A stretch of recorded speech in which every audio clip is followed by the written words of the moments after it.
Welcome to the Psych Central Show, where each episode presents an in-depth look at issues from the field of psychology and mental health, with host Gabe Howard and co-host Vincent M. Wales. Hello, everyone, and welcome to this week's episode of the Psych Central Show podcast. My name is Gabe Howard, and with me, as always, is Vincent M. Wales. And this is part 2 of 2 for the HealtheVoices panel discussion. We hope you listened to last week's, and if you didn't, there's still time. Everything lives forever on the internet. Considering advocacy, from your personal points of view, what is the hardest aspect of advocating, and how do you deal with it? I was told not to talk over people and to not interrupt and to let people go first, so I'm going to keep my mouth shut.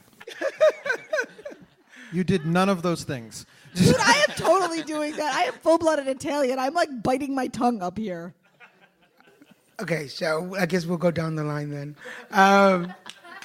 What is the hardest part about being an advocate? For me, I'm extremely hard on myself.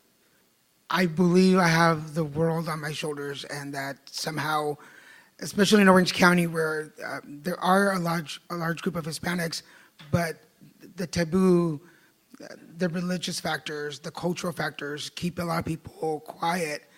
I have no shame and I have no filter, and I have no edit button. That's what I'm sitting next to. The hardest thing is when I'm hurting, I don't know how to show it. When I'm scared, I rather get mad. I've also suffered from depression, anxiety, and PTSD, and I rather isolate than have somebody help me. I don't know how to say I'm tired, and somebody, was it last night, somebody was talking about the smile and always, yay, hey Daniel, can you do this? Yes, of course. Hey Daniel, we need that, of course. And I've over the years, I've bought into wearing a lot of different hats. So it's either one thing or another. But coming here is what's taught me. I mean, like, this is my second year, and you guys have taught me that it's okay. Like, let it out. Like, so if you're a little bit irritated, it's okay. We get it, man. Like, go for it. Yesterday, I was like, after our session, I was like, I am spent, and I was like, I'm going up to my room, and I grabbed a couple of cookies and a cup of coffee, and I was like, dig it. What makes that easier, though, I don't want to just talk about the hard part. What makes it easier is having a partner who understands that. We have to have passion. I think about this before. In order to be an advocate, you have to be into it, because Lord knows we don't do it for the money. So you do it because your heart just leads you. There is this inner need to go out and talk to people. And I have a wonderful partner, Christian, who sees me come home and he's like, go lay down. I'm ordering in and here's a cup of coffee. And I'm like, thank you, babe. But the hard part is saying no sometimes. But a part of me really wishes I never learned how to say it completely. Thank you. Wait, there's money in this? There's money in this? Pesos and tacos only. Okay. You got a shirt. I meant in advocacy. I'm only kidding. For me, the hardest part of advocacy is preaching to the choir. I'm sick of preaching to the breast cancer community. I'm hitting a wall. We already know the stories. We already know what's going on. And I'm sure you guys are all feeling that in your own communities. You talk about it amongst yourselves, but you feel like nothing's getting done. And that is how we feel in the breast cancer community, and I'm done with it. I want to take it outside to other communities, and I think that's why sitting on a panel like this is so important. Maybe you guys didn't know that, people still die from breast cancer, and that 138 men and women will die today from it. That's a huge number. That's an epidemic in my world. And I think the more we talk outside of our communities and preach to other communities, the more we in our own communities are going to make a bigger difference. And that is the hardest part of advocacy to me, is I'm just sick of it. I'm so fed up with not making a change. Thank you very much. I think a lot of us have felt that at times. I think one of the most difficult things for me is, like everyone in this room, we have a heart to help people, but to actually stop for a little while and take some time for ourselves when we don't feel well has been a struggle for sure. I don't want to let an email go until the next day, or if someone's private messaging us on Facebook and is having a crisis and it's 2 o'clock in the morning and my husband and I are so exhausted, I just feel like I have to stay up and I have to answer this person. And we do. But it comes at an expense to ourselves. So I think that, we have to have that time for our self-care and just say, like, no, I have to take a little bit, like an hour or two just for myself. And I think that also comes into line with having support on your team and having someone that can stand by you and can help you in those moments, that you can just say, something needs to be done, but I just can't do it right now, so I need you to step in and help me. And I'm grateful we have an amazing team now, and we have a lot of college interns at Lupus Chick that help, and I don't know where we would honestly be without them, because my body hates me and it's a hot mess all the time, and I need help. Thank you. Rasheed? I think challenges for me are two-pronged. First of all, within the IBD community, again, which I'm very grateful to be a part of, I feel a pretty strong sense of survivor's guilt, in that even though I've been through a lot of bad things myself, I am lucky enough to be here. I'm at this conference, I'm on this panel. Earlier this weekend, I think the day after I landed, another one of my IBD buddies and I went for a short run along the waterfront, along the lake. And I know a lot of people who are not in a position to be able to do that right now. And I don't know why I necessarily got lucky enough to be able to do the things I'm doing, and a lot of other folks haven't. So that's always something that weighs me down, I think, a little bit every day, just knowing that I'm in a position that a lot of other people might be actually enviable of. The other challenge that I face is outside of the IBD community, and something that AnnMarie had kind of touched on as well, is getting other people to care, getting other people to understand the disease. And I don't just mean other people within, like the healthcare space, the sort of health advocate arena. I'm talking more people who don't have diseases, all the quote-unquote healthy people, the normies out there who don't quite understand what it's like to live with a chronic illness. I want them to understand. I want them to care. Because for me, again, AnnMarie touched on all the pink marketing. That's great, even when a small percentage of that money goes into research. From the inflammatory bowel disease community, research is hard, because we're not getting a whole lot of funding for it. And we're not getting a whole lot of funding for it because we don't have, I don't know, maybe purple toilet paper or purple whatever. So if we can create more awareness, and I'm not saying that we need to make like a purple month and have it be all like about, buying things, but if we can get more people to understand the gravity of the disease, that is my hope, that they'll care more to donate to research. The more we fund research, the better we understand the diseases. The better we understand the diseases, the closer we are to having people live the kind of lives that they deserve. Yeah, just for the record, about 7% of funding goes to breast cancer research for metastatic cancer. So 7%. Thanks, guys. I'd like to ask some individual questions now. And I think I'm going to start with AnnMarie. Of course we are. Sounds about right. You had mentioned, just in part of your discussion there, that men get breast cancer too. A lot of people still don't know that. So would you talk to that for a little bit? Yeah, so when I was diagnosed, I met a bunch of really amazing guys. God rest his beautiful soul. Bill died about a month after I became friends with him. And I was like, wow, guys get breast cancer? This is weird. But what is the leading risk to breast cancer? Does anyone know what it is? No? Having breasts. Everyone's got breasts, so, we know, Michelle. I don't. So after I thought about it and I realized men get breast cancer, and the reality is this: men are embarrassed by it. I have a good friend who, when he was diagnosed, he called it chest cancer because he didn't want his friends to know that he had breast cancer because it's a woman's disease. They wait longer to go to the doctor, so their diagnosis is later in life, or later in stage, because they're too scared. They're like, what is this? Why is my nipple inverted? Why is there discharge coming out? They don't want to talk about it with their doctors. So this is a huge conversation that needs to happen, first of all, with their healthcare provider. Their healthcare providers should be discussing with them the risks of getting breast cancer. I have 4 boys. Big deal, right?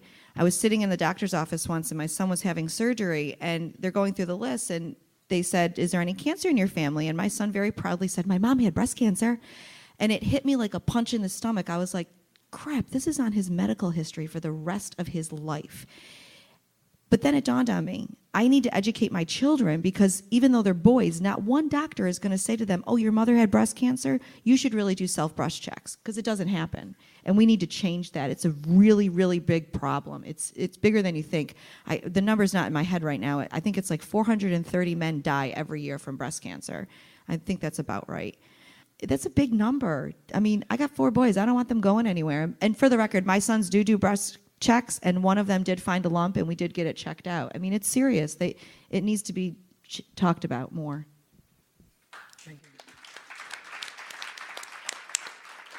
Thank you so much, AnnMarie. We have a question that came from the audience, and again, thank you very much for filling out those cards. And one of the questions was, is Kyle here? Kyle? Kyle! Hey. As we know, Kyle loves to make ball jokes. And they're very good ball jokes. But you also make breast cancer jokes. You've tattooed your breasts, et cetera. You're very open about it, and we really, really appreciate it. However, the reaction that Kyle gets making fun of his junk versus the reaction that you get making fun of your breasts is very different, especially online. Can you talk about that a little bit? Yeah, so I get ridiculed constantly for making breast jokes. And first of all, I can make breast jokes, but you can't make them, just for the record. I just want that to be known. I did not have a boob job. I did not have a boob job. This is not a boob job. This sucks. People want to take my disease and make it funny. It's my disease, so let me make it funny. I'm sure Kyle feels that same way. I'm not going to talk about balls. I don't have them. So I think that when we look at different diseases, especially breast cancer, it's poked fun at a lot because it is a sexual part of the body, and people want to make fun of it. And because we have sexualized breast cancer, others take it on as their own. I have been told that I talk about it in a funny way, and that I should stop, because if I don't, I'm going to get cancer again. I mean, people are just ridiculous. Yes. Because that's how it works. Yeah, because that's how it works. But the truth is, it's okay to make fun of it and joke about it. That's our humor. That's what gets us through it. I don't think that it's a problem, but I don't have nipples, and that's okay. If I get chilly, I can go down to the grocery store aisle, and no one knows. It's all right, Yeah, I don't have nipples either, so we're same. Up top. Twinsies. Yes. I also don't have a uterus, so we have Neither that in do I. common as well. The next question, we're going to move along. Just move down the table. Marisa, we have a question from you, also from the audience.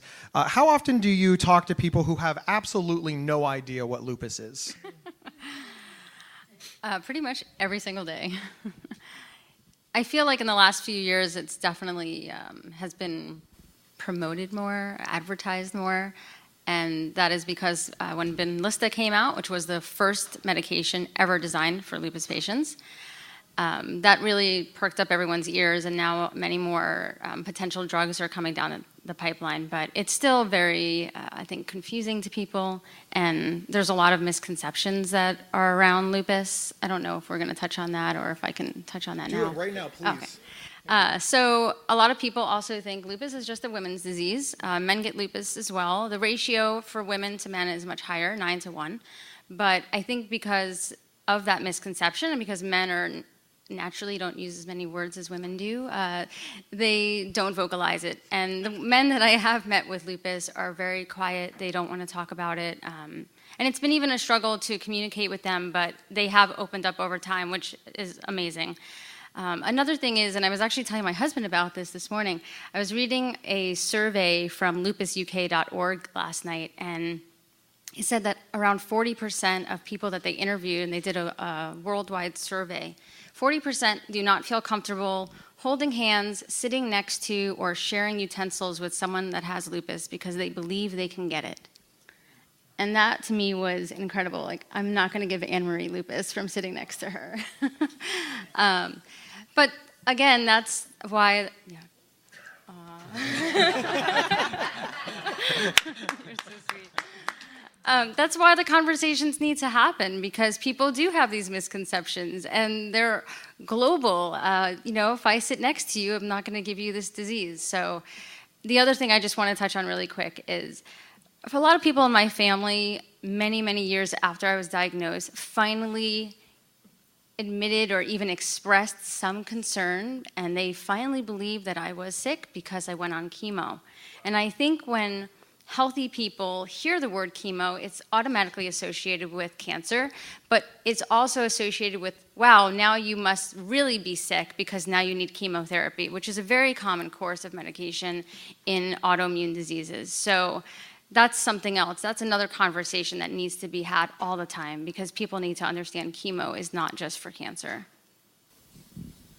Thank you very much.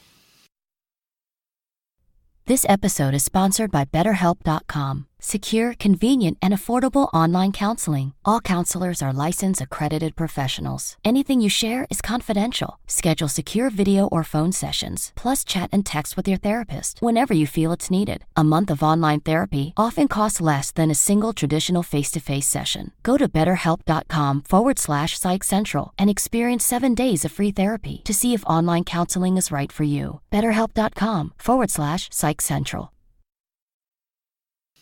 So you have a situation where people are virtually ignorant of it. Let's go now to one that a lot of people think they know about. Daniel, how often do you encounter people who think that AIDS and HIV are the exact same thing? Today? No. This morning. I'm very fortunate, and I'll clarify, I'm very fortunate that a lot of my advocacy work, or where I go present, is schools. When I do universities, it's usually a health class. It's somebody who's going to be a doctor, a social worker, a nurse. So they have idea. I will encounter some people who are still kind of like, oh, not the same. No, not the same. I would say mostly in high schools. And I'm glad when I go to a high school that they don't know, or they're open enough to want to ask questions. Just to clarify, when I go in, we do a basic HIV 101 class, just the whole history. And then the second part of the hour is me telling my story of having unprotected sex very young and being diagnosed with AIDS. And that's where their question starts, like, wait a minute, I thought you can be AIDS first. And then, so that opens the door. But my story has been morphed over the last 17 years to start that way. I put AIDS first so that it starts making their brains work. It's like, oh, wait a minute, I thought HIV went into AIDS. I'm like, yes. And so I go that. In the Hispanic market, I also do, for people who know, I do Reiki and card readings. So I've been very lucky this year that a lot of radio stations, Spanish radio stations in Orange County, have invited me to do that kind of work. But because people go online and look at my page, they realize that I'm also HIV positive. So it has allowed me to open that door into, it's like I say, open the little door and I'm running in. I'm like Speedy Gonzalez, I'll go through there. So almost every radio station that I go on will have that discussion about HIV and AIDS. So I would say like at least once a week, I manage to say that in English or in Spanish. Thank you so very much. Thank you. My fan right there. Well, Rasheed, it's down to you. When we were doing preparation for this show, we Googled all of your various illnesses, et cetera, so that we could speak on them somewhat intelligently. And one of the things that I was surprised that came up in my searching is, did you mean irritable bowel syndrome? I was like, nope. I did not. Yeah, I just. Ooh, boo. No, I mean, there was a lot of writing on it from the patient community about, no, it's not the same thing, et cetera. Is this something that's happened to you that you have personal experience with, where people think that inflammatory bowel disease and irritable bowel syndrome are same? I've seen it a lot, and just for the record, you can have both. You can have inflammatory bowel disease, IBD, and irritable bowel syndrome, IBS. The two, though, very separate, very different ailments. And again, I don't like to get into this, which one is really worse, but IBD is kind of worse. I think the fact that the acronyms are so alike, people are just kind of lazy mentally, and they think, okay, IB, close enough, guts involved, close enough, probably going to the washroom and pooping a lot, close enough. And I get a lot of people who mistakenly make the assumption that I can treat, or even worse, cure myself if I just change my diet and if I just have probiotics. And I've tried all kinds of different diets. I've tried gluten-free, dairy-free, no red meat, no eggs, no fun, and it didn't work, and I still had to have my colon removed. But there's, again, a common misconception where people confuse or conflate the two, and they are distinctly different ailments. Thank you very, very much. All right, so we are at the last question for the panel. How have we been doing so far, guys? You're not paying attention. There's a show going on over here. All right, so this is the final question. It did come from everybody here in the audience. It actually came up a few times, so that's why we really, really like this question, is what do you believe that we all have in common? What do you believe that we all, everybody at Healthy Voices 2018, has in common with each other, with our advocacy, with each other, and in our spaces? Go ahead, start first. Go ahead, AnnMarie. You know you want to. I don't even know if I You know want you to. want to start first. AnnMarie. Go for it. All right, I'll just pull something out of my ear, I think. Well, I think one thing that is really important, and I guess it kind of ties in with why we're on this panel speaking with you two. After everything was over, and I had one of my final scans, I was in my doctor's office with my husband and my photographer, because everyone goes to the doctor's office with their photographer. And wait, you don't? Anyways, now. my doctor looked at me and said, "Well, that was great. You did a great job. See you next year." And my husband dropped me off at home, and my girlfriend went to work, and I sat on the couch, and I was like, "Wait, what just happened to me? Did I have cancer? I had cancer this year?" And I sobbed. I hadn't cried the entire year. I was okay. I was fine. And I sobbed. I cried hard. Not once did my doctor ever say to me, "Do you want to talk to someone? You went through a lot. That was a really traumatic experience. Is there someone that you need to talk to? Do you want to decompress?" We go through a lot. Emotionally, clearly physically, and we need to talk to people. We need to reach out in our community to our providers. We need to ask for help. Ask for it. Because even though the hand is reaching out there, it's really, really hard for us to grab it. And let's face it, people say to us all the time, "What can I do for you?" And half of it's bullcrap. See, I'm not swearing. Did you notice that? Okay. Half of it's bullcrap, and the other half of it is real. People really do want to help us. Tell them what you need. I need to go get a cup of coffee. I need to go shopping. I need you to just come over and watch crappy TV. We emotionally need help. I definitely needed help after this. This really messed with me mentally. It altered my body. It changed me in ways I never thought was possible. Ask for help, all of us. We are all here. And plus, we all get it, right? Like, we all get this crap show. We get it. And we're all here for each other. And that's the one thing I truly love about Healthy Voices. Thank you so much. Very well said. Thank you. Rasheed? In terms of what I think all of us have in common, again, we're all just tremendous, awesome, attractive, witty people. Never seen so many all in one room, so it's quite a feat. I've seen it a lot just over the 3 days that I've been here. There's just an innate desire from all of us to help one another. And I think that just comes from the fact that a lot of us have been through times where maybe we wished that we had a little bit more help ourselves. So we're trying to be the people that maybe we didn't have. And I'm not a religious or spiritual person, like, at all.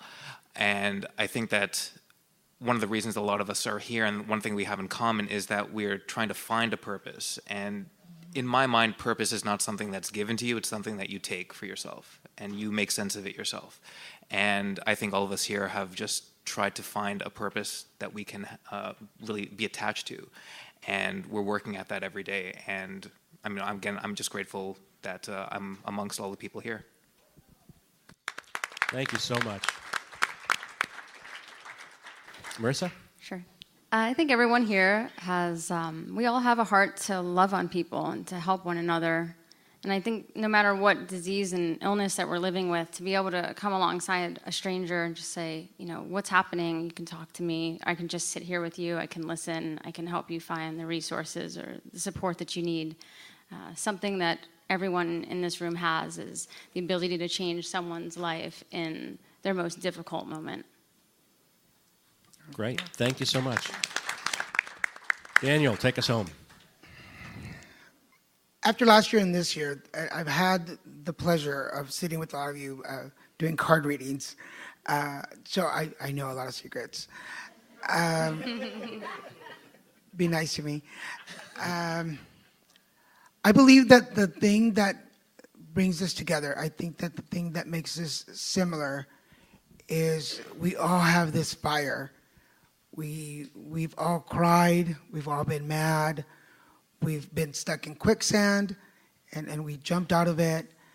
We've been swimming in high tides, and we made it to the other end. I think that after all the pain that we've been through, physically, spiritually, after all the mess up in our heads, the doubts, and not seeing that light at the end of the tunnel, I think after everything, we don't want other people to go through it. So we're like that coat that you throw on a puddle so somebody doesn't get their feet wet. And we don't care if we get dirty again. I, for myself, I meet young people who are newly diagnosed, and it just breaks my heart that they didn't get the message in time, or they didn't listen, or that their parents didn't want to tell them. And I think that we all want to be parents to some of these kids, or we want to protect other people. And the only other people that understand that is everybody else in this room, because we look at each other and we're like, I know, I get it. I think that the thing that makes us similar is, again, that fire and that energy. And when you look at each other in the eye, I mean, you saw the day you got here, we were just eager. And I challenge you, look at somebody in the eye before we leave today, and you'll still see that fire. Like, I just got pumped up for 3 days, and I'm ready to take over the world until next year. So carry that fire. Take that fire with you, and good vibes to everybody. Just good vibes.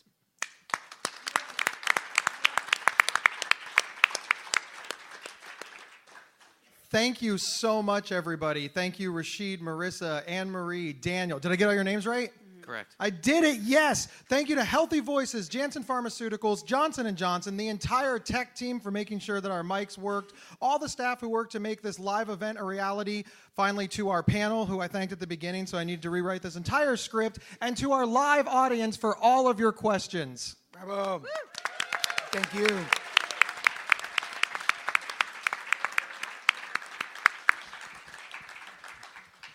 Well, before we close, I'd like to invite all of you to learn more about HealtheVoices. That's mostly for the people listening and not the ones right here. Now you got to start over. No, I don't. Apply next year for the conference. All you have to do is visit www.healthevoices.com. Thanks so much. Thank you, everybody, and we will see you next week.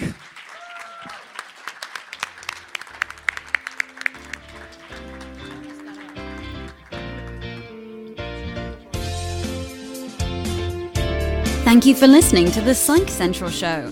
Please rate, review, and subscribe on iTunes or wherever you found this podcast. We encourage you to share our show on social media and with friends and family. Previous episodes can be found at psychcentral.com/show. Psychcentral.com is the internet's oldest and largest independent mental health website. Psych Central is overseen by Dr. John Grohol, a mental health expert and one of the pioneering leaders in online mental health. Our host, Gabe Howard, is an award-winning writer and speaker who travels nationally. You can find more information on Gabe at gabehoward.com. Our co-host, Vincent M. Wales, is a trained suicide prevention crisis counselor and author of several award-winning speculative fiction novels. You can learn more about Vincent at vincentmwales.com. If you have feedback about the show, please email talkback@psychcentral.com.